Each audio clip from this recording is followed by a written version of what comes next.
So there's been, like every year, there's been a lot of buildup and anxiety and stress about where should I go, what should I do, etc. So we're going to talk about that, but more from the angle of where should I put down a deposit and what's the deal with putting down with more than one deposit or double deposit drama, as I like to say. Dun, dun, dun. Yeah. So before we get into that and the rest of our show, which I think you've got some student loan updates. Yep. Okay. We're going to have a Department of simultaneous sip of our morning beverage. Join us, 1, 2, 3. And for those of you listening to our podcast, just imagine us sipping coffee drinks. Nice job. Okay. So, all right. So before we get into the double deposit drama, tell us what's happening with the Department of Education and anything you need to share. I know you've done some work recently or with the consolidations, and you've been like talking to people about consolidation and loan forgiveness. We've also been trying to help people negotiate their offers. Exactly. That's also something to talk about. Yeah. Take it away. So, okay. So with respect to where we are now in loan world, which for the past few years, we've been, and we're still on it, this roller coaster in terms of expectation, knowing how to proceed, because there's been a serious lack of clarity from the federal government for more than a couple, for a number of reasons. I could really speak for an hour about this, but then you'll need at least 3 cups of coffee. So I'll do my best to be brief. Okay, so in short, over the past few years, under the Biden administration, there were lots of changes in the student loan forgiveness program, in loan forgiveness altogether, a couple of at-bats for an attempt for loan forgiveness that ended up not happening, not proving constitutional, et cetera, did not beat any law battles to the effect. New administration. Okay, here's just what's been happening in the Department of Education. Department of Education used to have various loan servicers. Okay, and that's who would service loans. Now they consolidated, they got rid of all their little, well, the Department of Education is now in control of all the loans. There have been, at least for a year, an inability to consolidate loans and see it processed through within a reasonable time. There's been an inability to choose an income-dependent repayment plan. Is way too much of an off-tracking. Okay, I just wanted to put the overview so that you can understand where we are now. Yeah. So unfortunately, we've still been Let me ask you a question. Let's do this Q&A style. If you have a parent loan right now, yes. Okay, sure. What are the changes that you need to know about? Okay, so the double consolidation loophole that you may have heard about. No one's heard about, except the nerds. Okay, so here's what you can do now. Let me ask you this. Yeah. So if you have a parent loan. Yes. And you are like the clients that we were just talking about. Case. Let me, excuse me, do it start over? No, okay. Maybe we should. Let's just streamline this. Pearl's a client. They're looking at parent loan payments of $5,000 a month? Yes. Okay. What can you do for that type of parent who has borrowed $200,000? How much is that? $300,000? More like $4.5. $450,000 for a few kids at a few different private schools. Okay, that's a lot, right? It's a lot, but a lot of parents have that. There's a lot of crosstalk here. Sorry. Okay. All right, you Q, I'll A. Okay. You have a great A. So she's got payments of $5,000 a month with a parent loan total balance of 450,000 donuts. Yes. That is a lot of money. Right. People talk about loan forgiveness, consolidation, whatever. They think it only pertains to student loans, or they just assume that if they even think about it. But the reality is it can, through your alchemy and your dark arts, change a parent loan, which is not part of the program, to be consolidated into your into a type of loan that can reduce the Consolidated. payment, consolidated, and if the correct repayment plan is chosen, in this particular case, they were looking at $5,000. They are looking at $5,000 a month if they do nothing. Okay, so my And question. now, their best case scenario in their Crosstalk. monthly payments, which is, I assume, what you wanted to know. Crosstalk. Hey, Pearl. I thought So it was there's- just A-ing. No, you weren't. That was not even a question. So you're able to convert that $5,000 by consolidating it, lowering their payment to how much? $1,000. Okay, and what's the catch? They pay more in interest. Is they're losing $4,000 a month in overhead. Right. But what else happens on the back end? Well, at the back end, after successful completion of this income-based repayment plan, which is if the loan is after 2014, forgiven after 20 years of successful repayment in that income-based repayment plan, and in the 20th year, you'll be forgiven on the loan balance, including all accrued interest at that time. There's a few more things involved here. How you file your tax return is involved, and there's also a tax liability in that 20th year of forgiveness, the year you get forgiven the balance of what's owed, that you need to plan for, be aware for, and save for. Okay. So the bottom line is, if you have a whole bunch of parent loans and you think there's no end in sight, there is help because And you're this is worried one about person you've dropped from crosstalk from $5,000 a month to $1,000 a month. You have Yes. other people who are looking Yes. at $4,000, and you dropped them to $750 or Yeah, zero. yeah. You have another client who had $274,000, and Yeah. she's a public servant Right. who had not made all of her payments on time, No. and she got everything wiped out Yeah. somehow. Yes. So stuff is still happening Totally. at the Department of Education crosstalk. Yeah. Yes. Okay. Fair enough. We need to go back to the fundamentals here. Yes, Okay. perhaps. Okay. So let us know we're coming in loud and clear. Good morning to Helen. Helen's a client of ours. And Michelle, Dr. Michelle. And Bruce has a question, which I can't really read here, but maybe you can read that. We'll get to those if we have time. Okay, I'd love to give some just hard and quick dates about if you are currently in the federal loan program system, Mhm. if you're in limbo in terms of where your current consolidation is. Here's what I can share with you as of right now. This is what's going on and where your expectations perhaps can be set. Complete processing for eligible income-driven repayment plans is expected to resume by May 10th, 2025. So that's pretty soon. Right around the corner. And, but there is a significant backlog, so you got to be aware of that. Also, borrowers previously enrolled in the SAVE plan, which is no longer a viable plan, and if you've all been in administrative forbearance, this is going to be true only until July 31st, 2025. So be aware of that. Don't go into La La Land too long. All right, let me just jump in here because we want to move on Sorry. to a different topic. True. If you I tend to have go in the if you weeds, have sorry a about ton, that's fine. That's good. That's why you're good at all this stuff.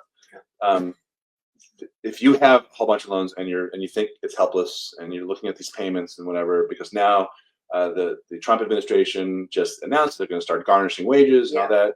You don't know where you stand. Do a consult with Pearl. She will help you figure out exactly where you are and tell you exactly what you need to do in order to avail yourself of whatever is available to you, crosstalk. And you can, if you choose, retain her if you think you can help them for our white glove concierge service. So I would at least start with consultation with Pearl and plug in on our chat in our comments, please. The website is yesterdaysdebt.com. That's where you can book a consult with Pearl, and she'll make you feel a lot better after you know what's coming down the pike. All right, Bruce, I saw your comment. Your question was, you got into all these business schools, your kid, you're a New York resident. Are you crazy to consider Binghamton for business? My answer, crazy like a fox. Binghamton has an amazing business and finance program. They send graduates to every imaginable big firm and high-paying job that you can think of. In fact, we have super clients who the mom and the dad both went to Binghamton, and our son just caddied for him yesterday, and he's head of a huge, like 2,000 people plus department at a huge multi-billion-dollar firm, and travels all over the world and all that. And they recruit out of all sorts of elite schools, but he himself went to Binghamton, got his degree, his accounting degree there. So great school. You were not crazy to do that. I think that is great. The only thing you're giving up, and I use the term giving up with air quotes, is if your son or daughter doesn't go to Indiana, Kelly, they're going to miss out on some college basketball. But I would say go to Bing, watch it on TV. There's plenty of other fun things to do besides the rah-rah stuff, if that's the issue. Let me talk to you now about double depositing, double deposit drama. So this is something that this is definitely an issue that people talk about with us annually, right? And the conversation goes something along the lines of, okay, we got in here, we got in there, we're not really sure which is the best choice because I don't know, Jordan hasn't decided. And we're on 5 different wait lists. So we're thinking about making 2 deposits, but my guidance counselor said that we can't do that. And the colleges said that a lightning bolt's going to come out of the sky and strike us dead if we do that. I read an article this morning that's written by a college advisor, I guess a guidance counselor at a high school who I follow, who I think is great. And he's wrote something that I thought was so ridiculous, explaining why you shouldn't double deposit, and went something like, well, if let's say that you are applying to a small school that you're in love with, and you deposit there, and you also deposit somewhere else, and 30 other people also send in deposits to that small school that you really love, and then you decide to go to that small school, but none of the other 30 decides to go there, and all the planning that the college had done, the staffing, the other outlays that they've done is now lost. You could shut down the school. That was basically the argument. So it seemed a little far-fetched to me, and I'm not actually exaggerating that. I think that's a very fair recitation of what the argument was. Here's the way I look at this, and this is my personal take, and this is everything we say on the show as 2 recovering attorneys. It's not a specific advice for you. You've got to govern yourself accordingly. There are practical concerns. There are ethical considerations. We're college advisors. We're not ethicists, right? So with that weasel attorney disclaimer, my thoughts are your highest and best duty is to you and your family. It's not to the high school district, which won't even know if you double deposited, frankly. It's not to some college who's trying to get as much money as possible and protect their own interests. That's why this rule exists. It is unlikely, can't say 100% not going to happen, but it's extremely unlikely that one college would find out that you put a deposit there and tell the other college, and then you'd have everything unraveled and rescinded and live in shame the rest of your life. That could happen. I've never heard of that happening. No, and too many people do it. The double deposit? Yeah. Well, my feeling is that in today's turbulent times, when college costs are crazy, and again, they're trying to squeeze you for every last dollar out of you, you're in a position of strength if you keep your options open. And I just want to point out one overlooked thing. Some of these housing deposits are quite sizable. So I know somebody had to make an $800 deposit. There's housing deposit, and there's the commitment deposit, the May 1st deposit, $800, and this client, whatever.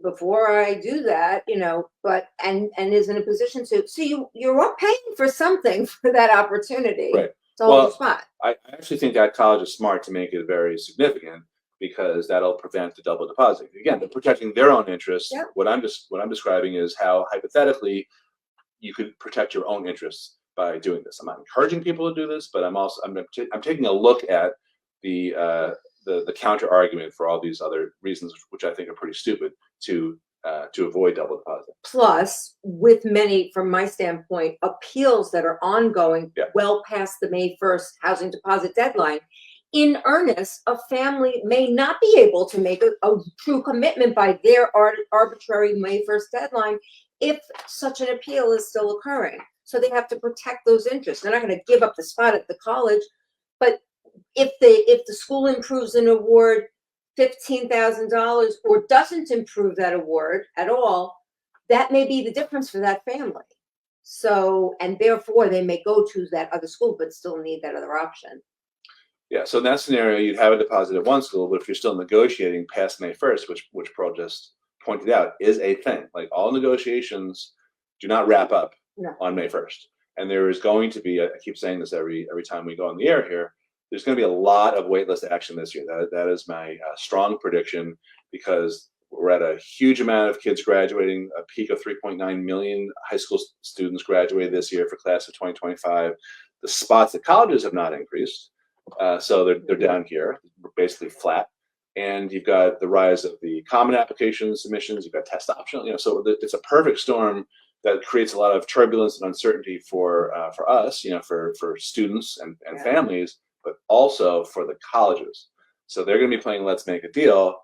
And again, you'll have the most leverage and the most strength if you have choices. So if you are comfortable double depositing, my advice is govern yourself accordingly. Use your own standards, not your high school guidance counselor, not the scary fake language on the college's websites or whatever they say about these deposits.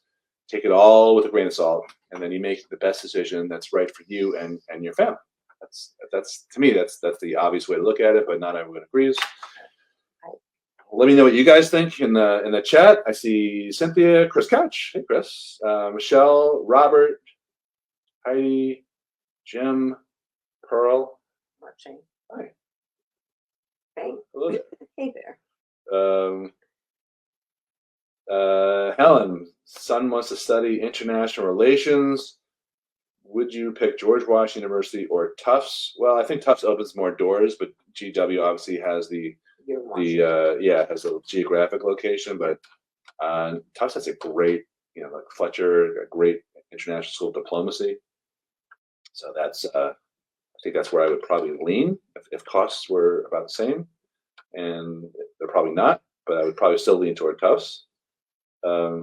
It's a terrific school for international relations. Terrific. There you go. All right. What else can we talk about? So I think I mentioned this last week, but we're wrapping up a negotiation. Pearl does most of it, but I took on one for one of our college advisory clients, which is our highest level of membership. And he started out. He and his wife own a jewelry business in Manhattan, and his daughter got into her top choice school, and they got 0 as an offer. They were kind of freaking out, but on paper they don't look like they should get a nickel. And that's why this particular school, a private New York area prestigious college, gave them 0. However, after you and then I talked to the client, because you had all their information and gave it over to me, it was I would say obvious to us as attorneys and business owners, not financial aid officers who are neither attorneys or business owners or accountants or investment bankers or business valuation people. It was pretty obvious that the business, even though it looked like it was doing great, there were some serious weaknesses or chinks in the armor, including a lot of debt that was extended by the owners personally to the business. So we ended up writing an appeal. I said, look, I know things look one way on paper, but here's the reality. And that's the best appeal, by the way, when you can say, look, I know you have this information, but there's a whole story behind it that you don't know about. And what they ended up doing, by the way, after many, many rounds of follow-up by our client, which I commend him for, and a lot of blow-off by the school, and this May 1st deadline approaching. So I don't want to, I'm just briefly describing that, but it was pretty tense. A lot of emails. I haven't heard anything. What do you think I should do? Should I call? I don't know. Getting a different financially aid person each time. Yes. Ultimately, they the way he described it was he was driving somewhere and he got a call from he recognized the college's phone number. He was like, oh my God. And it wasn't an appointment. They just blindsided him with the call. So he pulls over so he can concentrate, and they're discussing the appeal finally. And then the woman said from the college, how much do you want? And he's like, he hadn't really thought about this. Like we discussed it vaguely, but he said, he knew he didn't want to negotiate against himself. She did, by the way. And he ended up saying, $50,000.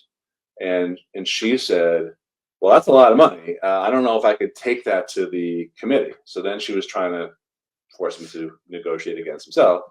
So he said, well, that would really be very meaningful to us. I don't know what the right number is. So there's like a lot of gamesmanship, and it's like trying to negotiate peace in Ukraine.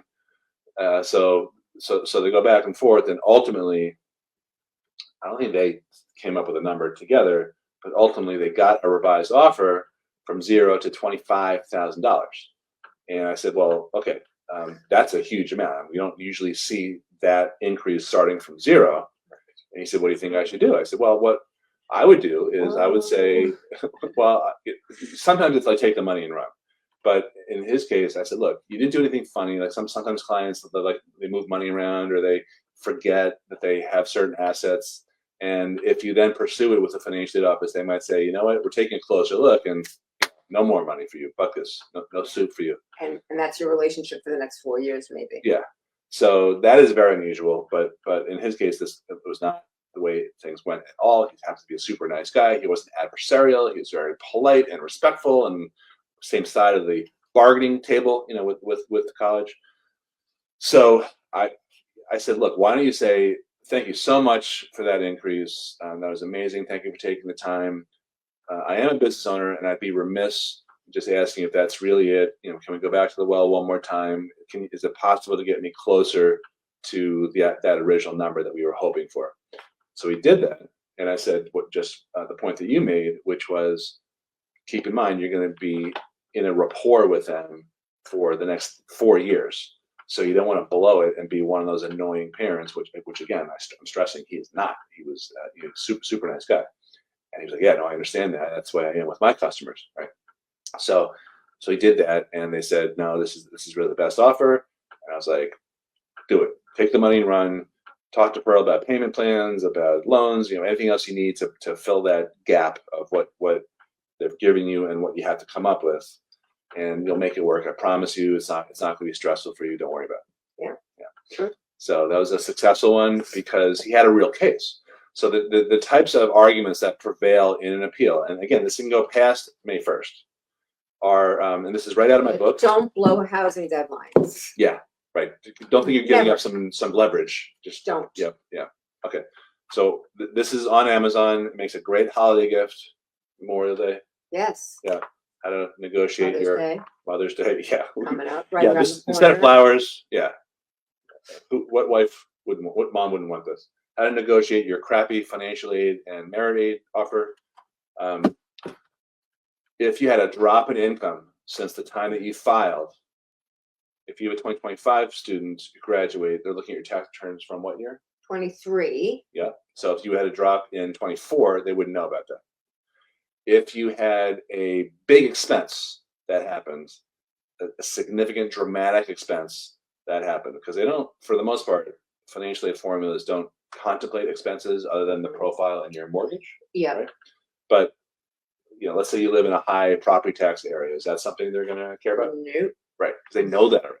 But let's say that you got divorced, or you had a huge business litigation, or a bankruptcy, or things like that. Those, or a natural disaster where you had to fork over a lot of money, or some doctor's bills, medical bills, those types of things. They wouldn't know about that because those don't go on the financial aid applications. Nope. Right. So those are the types of things that can help. And my favorite is offers from other colleges, and that is all in that book. And if you want our help, we have a sort of a done with you product, which you can just put in the chat if you're interested in that type of help negotiating. But don't give up. It's never over till it's over. True. Yeah. All right. Let's wrap up here. Last call for questions as we hit the top of the hour, the middle of the hour. Yeah, Lily, what if your child has a drop in income?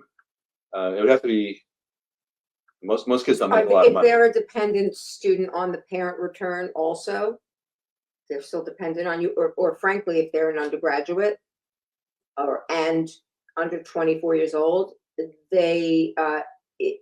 it's not going to count as much because the parent portion is going to count significantly more. Yeah, it'd have to be a lot of money. Like, if your kid made $8,000 and then dropped it to $4,000 or something, that's not really going to move the needle. But try anything you can. Yeah. Yeah, but if your parent income dropped, yeah, that's a big deal. Pearl, any closing comments? You have the final word. Have a great week. Good luck. Get your housing deposits in, which is this Thursday, May 1st. Don't miss it if you would intend to potentially attend someplace. And good luck.